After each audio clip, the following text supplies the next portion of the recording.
Well, the United States Air Force recently announced that it was going to buy 80 of the venerable F-15 Eagle, which first flew in 1972, pretty much half a century ago. That's a little long in the tooth for a frontline fighter.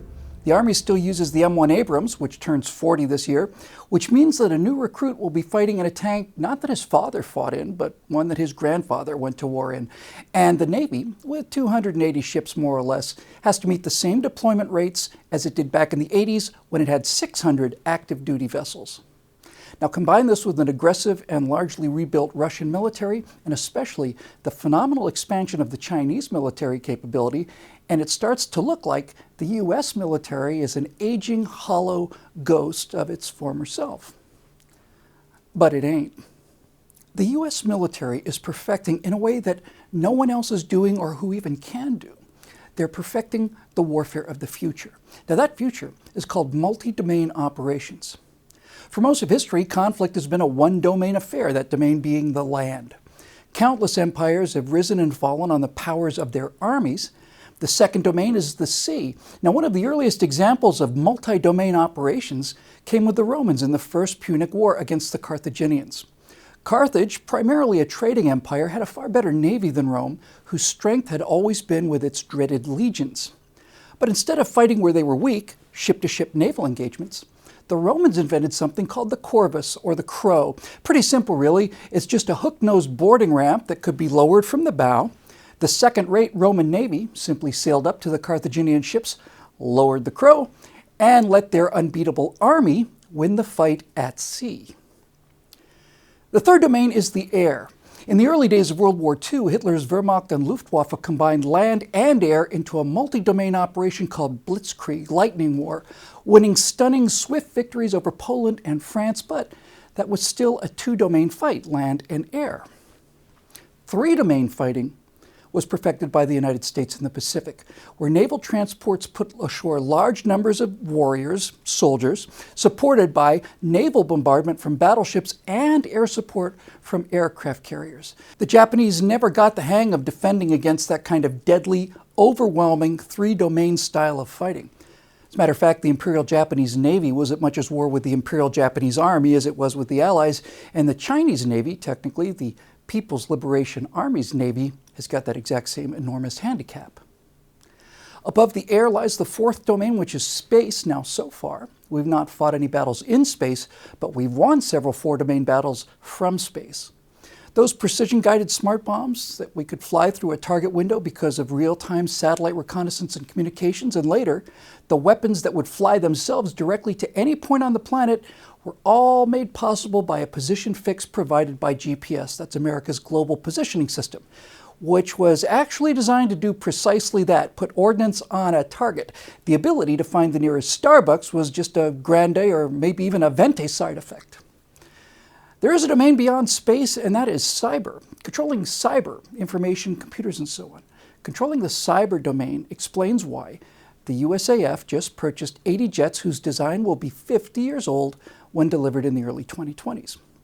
When we go to war now, we go as a nation, a five-domain, across-the-board onslaught where a Marine recon team can beam targeting information to an Air Force drone, which forwards it to a Navy destroyer, which then launches a cruise missile, and the problem goes away. We're buying advanced F-15s, the F-15X, not because it has somewhat enhanced stealth capabilities. We're buying it because it's a big, strong, fast weapons platform. It's not going to be a frontline fighter anymore, and there's no reason to build stealth fighters to do what the F-15 can do very well. F-35s and F-22s, drones, and other assets will provide the sensor information.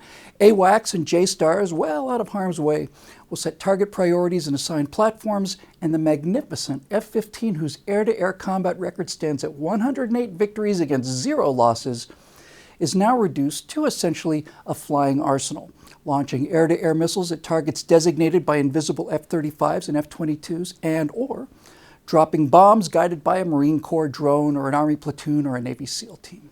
It's absolutely incredible, and it's all completely beside the point. Because these are technological innovations that can and will be copied by our adversaries. They'll try anyway, but they won't prevail. They won't prevail because America has a unique dominance of the uppermost domain, and that domain is called the human landscape. It's the people that will win these wars, and it's the kind of people that China and Russia and all the rest simply can't seem to make. Now, I was deeply honored to spend a few hours at sea aboard the USS Spruance, which is an Aegis-class destroyer. An American destroyer like the Spruance is not just a hunk of metal. It's a hunk of metal manned by men and women, and these men and women are nurtured by a naval culture that learned some very, very expensive lessons back in World War II. One of those lessons was that damage control teams are sometimes killed in the initial attack, and sometimes they're prevented from being where they need to be because of fires and other hazards.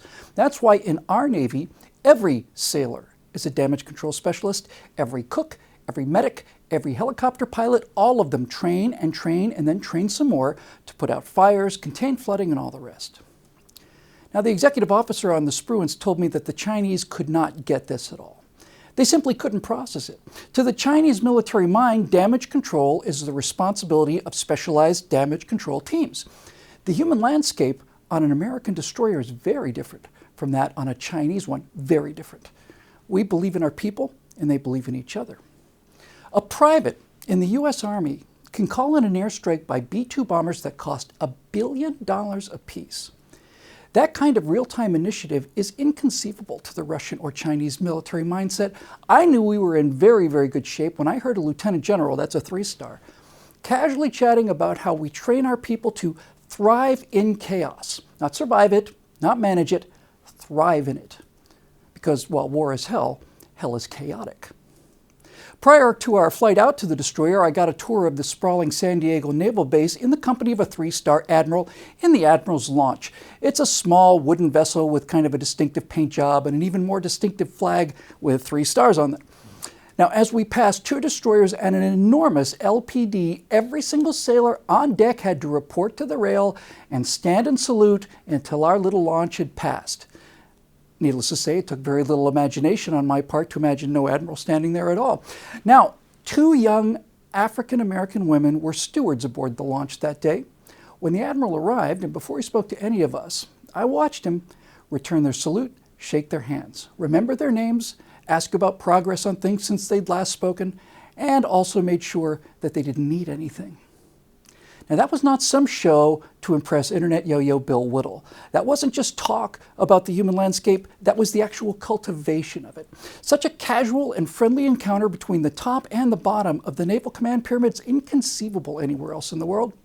Now, take a look at this Chinese crew on the flight deck of their new aircraft carrier, the Liaoning. Just like the Americans. But look how clean everything is, same kind of colored uniforms, everything looks brand new and spotless. The recent release of this video has had the entire Chinese nation bursting with pride, but it's not just like the Americans. Here's a video from the deck of the USS Eisenhower, one of 11 U.S. supercarriers. Now, this may look like goofing off, but it's not. This is what confidence looks like. This is what teamwork looks like. This is what 106 years of experience from CV-1, the USS Langley, to CVN-78, the USS Gerald R. Ford looks like. Watch for that instant when the playing stops and the professionalism takes over. You can see the exact same thing in these airmen directing Air Force fighters out to the runway.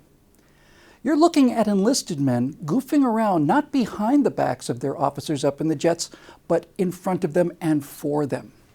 Now, there's a word for this kind of thing. It's more important than technology or firepower or logistics or even initiative. What you're looking at is called morale. It's not ballistic missile submarines or stealth fighters or advanced tanks that are unbeatable. It's this attitude, the psychological contours of this human landscape. Because when it comes to the most critical battle asset a country can field, namely its men and women, the dimensions of land, sea, air, space, and cyber can all be contested. But in the ultimate battlefield of the human heart and the human mind, we not only hold the high ground, we own it.